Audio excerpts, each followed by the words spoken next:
Welcome to our event. I'm Ron Altmans with Leadskill, and today we're going to be talking about how to attract and retain the right talent using job profiling. So this is going to be a fairly short, fast-paced session, less than half an hour. And we've done this in public programs, and I wanted to offer it at this time zone for more of our international and global audience that are interested to follow. And so we just welcome everyone watching here today. If you've got a question that comes up as we go along, just put it in the chat box. We'll be watching those, and we'll handle your questions. But without any more, let me just get right into today's presentation. So I want to go over a couple of new business rules for 2024 as it pertains to this whole field of talent management, attracting and retaining and engaging the right talent. So here's a couple of things. Companies today are really struggling to hold on to and even hire the right people in the first place. So the question that naturally comes up is, what can I do about it? And I want to go through quickly 3 mindset changes that we need to negotiate to go from struggle to flourishing. And so part of those mindset changes are like just flipping how we look at the talent landscape and about people's needs and what we're trying to do, even changing our language about retaining people. And we're trying to, focus on retention more than engagement. So here's some of the changes that I've seen with a lot of people that we're interacting with at Leadskill. First of all, a lot of companies have not gotten professional about hiring the right people and engaging them. And when I say this, we all think that we're pretty good at interviewing and hiring people. It's rare that I'll find a hiring manager or a business owner that says, yeah, I'm not good at that at all. They may not like it, but they often think that, yeah, I'm okay at hiring people, unless they've had a string of bad hires, and then they're a little more willing to say, yeah, I'm not that great at it. I need some help here, Ron. And so I think behind that is we often treat hiring as if it's like an art form, rather than thinking of it as something that we can do systematically. We can measure our outcomes and we can get better at it. And so I think that we can get more professional. And I've shown a number of business owners and hiring managers the way to do that. And so first mindset change is getting professional about hiring the right people and engaging them. Another change that I see needed is the way that we look at our business. And I believe that great businesses really focus on what I call value transfer. And so how do we add value to our customers? How do we add value to employees? How do we add value to the owners, the shareholders of the business, or the ones who put up the capital and make the business exist in the first place? And also, how do we add value to our community that we're doing business in, however you want to define community, geographically, or sometimes more in terms of community of interest and the people that you touch on a regular basis. It might include some of your vendors or partners or people that make your business run. So the way that we think about this, about value transfer, it gets your mind beginning to operate in a whole different way when you are focused on different groups like our employees. How do we add value to our employees? And value is not just financial value. So we'll come back to that in a second. Third change is just being more strategic about our talent. And the point here is that a lot of businesses have systems and processes and practices for how we manage finances and how we make plans, we make budgets, we do business planning, we do a budgeting process, and yet we rarely make a plan for our talent needs, a formal plan, a well thought out, a strategic plan, something that goes hand in glove, or it just works right along with our business planning, that we think about talent planning. And I think that's a real missed opportunity for a lot of businesses. So 3 mindset changes that I see necessary. Now, I want to contrast what we often think are the main reasons people leave our company. And as you look at this slide, you may be nodding in agreement, or you may be saying, no, it doesn't apply to me. But I have just encountered this really common mindset, which is people basically leave because of money, because they just want more money. And, I can't pay everyone what they think they're worth. And so people go somewhere else because of money. Or if they cite something else like personal reasons, I often have a suspicion, I hear business owners say this a lot, that beneath those personal reasons, it's really about money.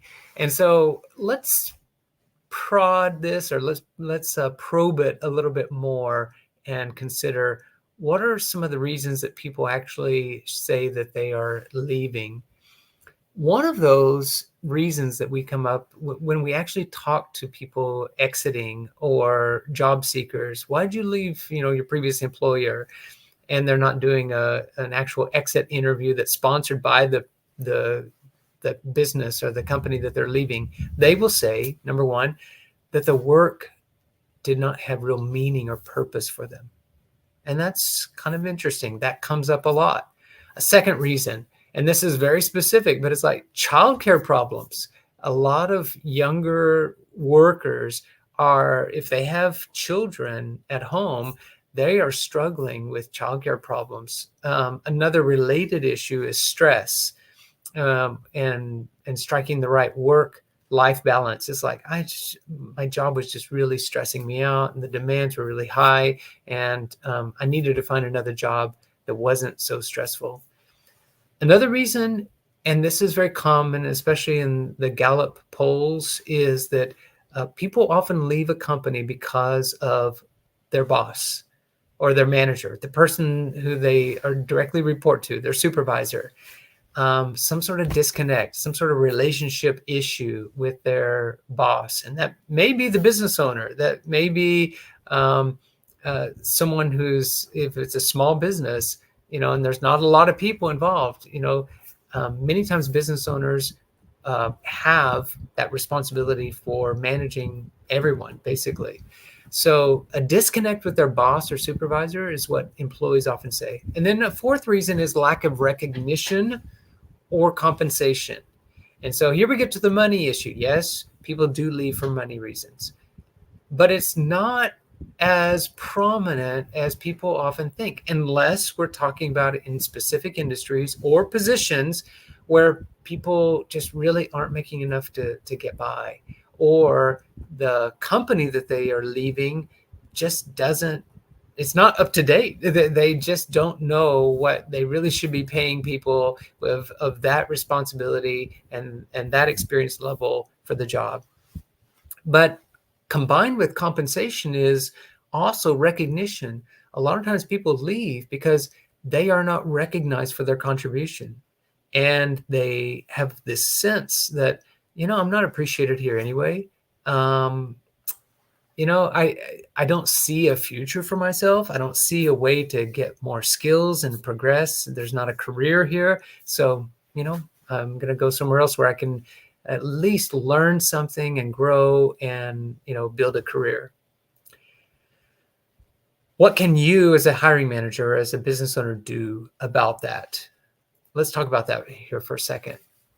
The first thing that I would ask anyone who comes to me is, where is your company headed? In other words, what is your vision? What is your growth prospects? Where are you headed? What are you trying to accomplish here? Another related question that gets a little more granular is, what does the job require? What is the job that you're trying to hire people for? What does that job actually require? And I'm not talking about what goes on a job description. And here's why. The typical job description lists either qualifications or it lists tasks, common tasks that are performed on the job on a daily basis. Very few, hardly any job descriptions that I see that come, across my desk actually list what the results of that job are and how performance is going to be measured. How will people know if they are actually doing the job well? And I think that's a big missed opportunity. A lot of business owners, hiring managers are not thinking in terms of like performance management and how people actually like those things spelled out. They like to know how they're going to win and how they're going to be rewarded, and not just financially, but how will they know whether they're doing a good job or not? How will they get the recognition that, yeah, you're actually doing a good job?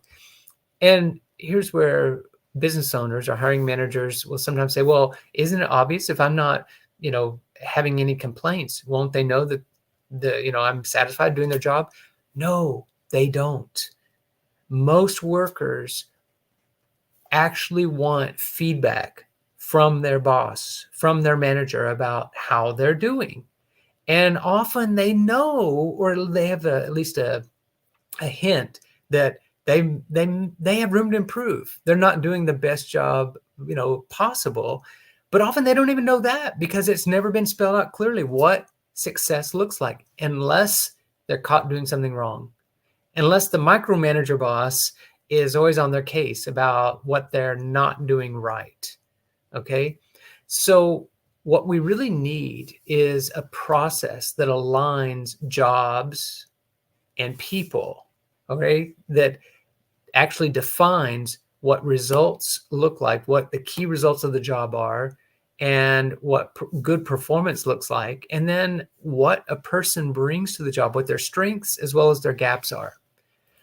So the job profile, here's what I wanted to introduce, which I see a lot of companies, there's room to improve here, and they're not doing a job profiling process. What I mean by job profile, I'm saying a process that outlines what the job really needs in terms of results, and also what the technical hard skills, you can say, just what is required for the job, but also the soft skills, what sort of personal skills are needed for someone to really do well in this position. And so to benchmark top performance for the job, what employers, what business owners and hiring managers need to be thinking of is, who knows the requirements of the job really well? And then what results does this particular job that I have in mind deliver? Third question, what behaviors are needed on the job to do well? And this is a little different from task to perform. What behaviors do I need? If it's a customer facing role, what sort of behaviors do I need from people? Do they need to be greeting our customers every time they have an initial interaction? Do they need to be asking questions to follow up and make sure that the person's needs are being taken care of? What kind of behaviors are needed? And then the fourth question, what does the job actually reward? And here we need to think a little broader about rewards than just money. What else does the job reward? Some people, in fact, a lot, in addition or besides what they're actually being paid as a wage or as a salary, they show up for work for other reasons too. They could be doing other jobs, but it's like they show up because they like the people they work with. They like the opportunities to learn, to interact with people. They have a background in a particular field or industry, and they feel comfortable there. So there are things that the job rewards that go beyond just money, and we need to actually think broader about those. Once you profile a job, first of all, it helps to know what you're looking for. That's what a job profile provides for us. And then the second thing that the job profile will do is it will make better hiring decisions possible based on the fit or whether a person and the job results and the requirements of the job actually match or they don't, or how big of a gap there is, and whether we can actually train people. There's a lot of entry-level jobs out there where people are trained on the job and they learn on the job pretty quickly how to do things. And so people may not come, from day one knowing what is expected of them, and they may not have the skills to do well. There may be a big gap. And so we need to know whether people are a fit or if there's a gap, and then what we're going to do about it. Here is the other result of a job profile besides the hiring side, and that is engagement. Once you have a job profile, you know how to match employees' roles to their strengths. Now, in just a second, I'm going to be sharing with you what a job profile looks like, and you'll be able to see this in concrete terms. So just hang with me for a second. Another result of a job profile in terms of engagement is it helps us find another job for a person inside the company if a person is not a great fit, or maybe they've just outgrown that job and they're looking for more challenge or greater responsibility. Thirdly, a job profile helps us engage our current employees by developing and coaching them, and it's based on the requirements of the job. So if you've hired someone to a frontline position, they are not necessarily skilled to deliver what that position needs. Now, the job profile actually helps us spot the key areas that we need to coach and develop this person in order to get them up to speed, get them up to the level they need to be in order to do the job well. Again, how to think about this from managing performance and design that process into our hiring and engagement of employees. So the question comes up now. We've been, looking at this for about 15 minutes, less than 20 minutes. And what are you going to do as you think about job profiling? And I want you to take this as, I often coach managers and leaders in companies.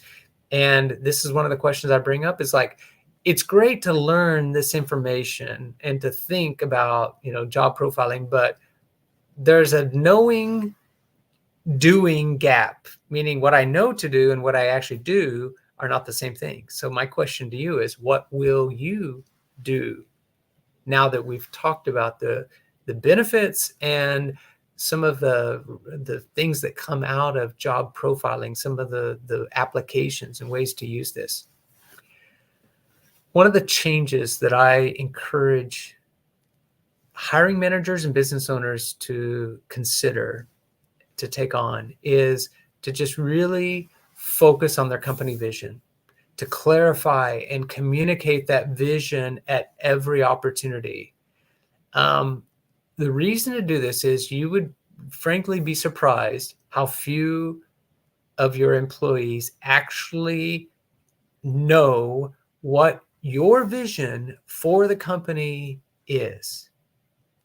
And it's important to communicate that, and communicate it to the point, not just saying it over and over like a broadcast, but actually as you communicate it and find different ways, you're actually listening for echoes. And by that, I mean, you want to hear your employees actually start talking about the vision, and not just with you, but also with each other and with customers. That's how you know that you're getting something across, is you're communicating the vision of your company at every opportunity and you're listening for echoes. That's part of your coaching and your performance management with employees, and making sure that it fits the job, is you're listening for this. Here's a second change: deciding to, what I say, go pro when it comes to hiring and engagement of your people. And so what that means in a practical sense is start profiling your jobs. Start doing job profiles. Begin with one or maybe 2 points of leverage, 2 key jobs in your organization that it would really help to get specific and a greater clarity around what that job really, what the results that are required from that job, what great performance looks like, and what the job rewards. Some of those questions that we covered earlier. So that's what I mean by start with 2 points of leverage. Start with 2 jobs that you can profile. And then a third change is develop your talent, develop your people, and start planning for what's next, what the company, the organization is going to need in order to grow. Think a year to 2 or 3 years out. And one of the practical ways to develop your talent is start having monthly one-on-ones with them, conversations where you actually do a check-in. You have a short but focused agenda where you talk about some of their challenges on the job. You line out areas that you see they're growing and give them that feedback, share with them the good stuff, but also share with them the things where they can improve and what you're willing to do to help them grow in those areas. And furthermore, I'd say besides these monthly one-on-ones, make talent planning something that is part of your business plan. And I really hope that you're looking at your business plans more often than once a year. I hope that business planning is something that you are doing on a regular basis. You're planning for growth and you're revisiting those plans and you're thinking about this on a fairly regular basis, at least quarterly, monthly is even better. And that you're actually, you've got metrics and you're measuring this. So let me talk about an example of a job profile and let you see what this might look like in practice. And so we did a job profile. The job position was a chief operations officer of a small kitchen appliance manufacturing company. The COO position reports directly to the CEO. They're responsible for all the production and the operations for manufacturing small kitchen appliances. And they lead a team of managers as their direct reports.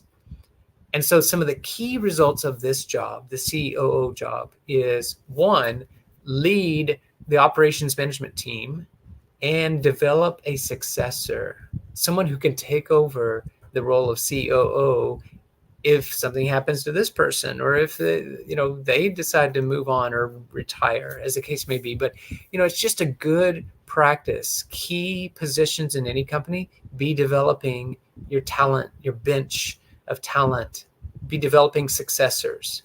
We call this succession planning. A second key result, hold operational expenses flat for the fiscal year, meaning we cannot have our operational expenses going up. And so we got to hold them flat in this current environment. That was what came out of our process. A third key result that the COO is responsible for is to increase quality, manufacturing line quality, and safety scores by 20%. So we need to see measurable improvements in both quality and in our safety in our manufacturing operations. And then fourth, limit production costs to a net 5% annual increase. And, that's basically keeping up with inflation expenses. And so that's a very ambitious goal, in fact, is to limit production cost to a net 5% annual increase. And so that's what the COO was required and managed, to deliver to the business. Those are the key results needed. And here's what a job profile looked like for a COO. Some of the things that rewarded that position in this particular organization was someone who's commanding and has the opportunity to really lead and be seen as the leader and make a lot of, independent decisions. Also, someone who's very resourceful, who has their eye focused on the return on investment, the bottom line, for the organization, as well as the top line, how to grow things. But a resourceful driving force is what we call that. And then third of all, the instinctive driving force that this job rewards, meaning someone who likes to learn, but only as required by the needs of the moment. All right. They're not necessarily needing to understand the ins and outs of everything, but it's what I call just-in-time learning, or bringing their database of instinctive experiential learning to bear on particular job situations. So all of their experiences, that is the instinctive driver. Now, some of the behaviors that the job requires is someone who's very interactive, is willing to get out of their workspace, their desk, go out and interact with people, interact with customers, interact with the people that they manage on their team, with the folks on the line, dealing with frequent changes. And so being very agile and able to flex with, changes that happen on a fairly regular basis in the business. And then third of all, they need a behavior style that demonstrates urgency, where they are driving things. They are really, moving for results. And then the competencies or skills that the job requires include things like decision-making, leadership, flexibility, employee development. That's the coaching piece, and just being very goal-oriented. And so the mix of these three different talent characteristics, the behaviors, the driving forces, the competencies that the job requires, allows us to know whether we have a fit depending on any candidate who's in that role. And it also allows us to take the current COO and to coach them and work in the areas where they might have gaps, or maybe they've got some real strengths, but a strength that's over exercised can also be a liability. And so giving feedback to the COO about, look, we need urgency, but you can't just be mowing over people, or you can't be, barking commands all the time. You've got to actually take time to coach and develop people too, and bring them along. So it's good to be pace setting, but you can't, be burning out your people either. So that's some examples of some coaching for the COO. And this is a job profile that we did for this company, and it really helped them work on some of the things that we were talking about. So I hope that was helpful.